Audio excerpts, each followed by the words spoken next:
नमस्कार मित्रांनो, आता आपण आलो आहोत खोपोलीला शांत अशा निसर्गरम्य ठिकाणी. या ठिकाणी आपण आलो आहोत गगनगिरी महाराजांच्या मठाच्या इकडे. हे आपण तुम्हाला दाखवतो. गगनगिरी महाराजांचं मठ आहे. मठाच्या बरोबर मधोमध बघा अशी नदी वाहते या ठिकाणी. इकडे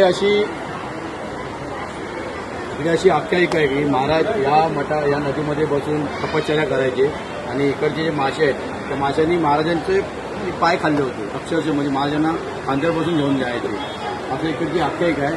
ती बी दाखव जरा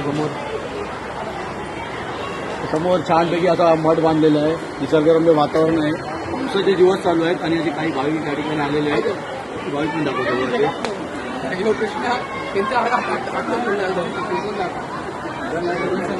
खूप असा स्वच्छ आणि सुंदर असा निसर्ग आहे. निसर्गामध्ये महाराजांनी काळामध्ये मठ स्थापन केला. खूप लांबून भाविक या ठिकाणी येतात आणि महाराजांचं दर्शन घेतात आणि खूप सुंदर असं आहे. जर तुम्ही कधी आलात या ठिकाणी तर खोपोलीला हे ठिकाण आहे.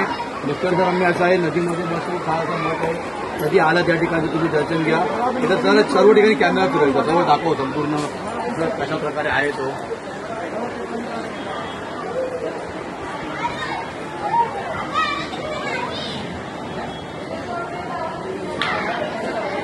प्रशस्त असा मठ आहे. हा मठामध्ये योग शिबिर आहे. इकडे या ठिकाणी असा उत्साचे डोंगर दरे आहेत आणि खूप चांगल्या प्रकारे आहे सर्व.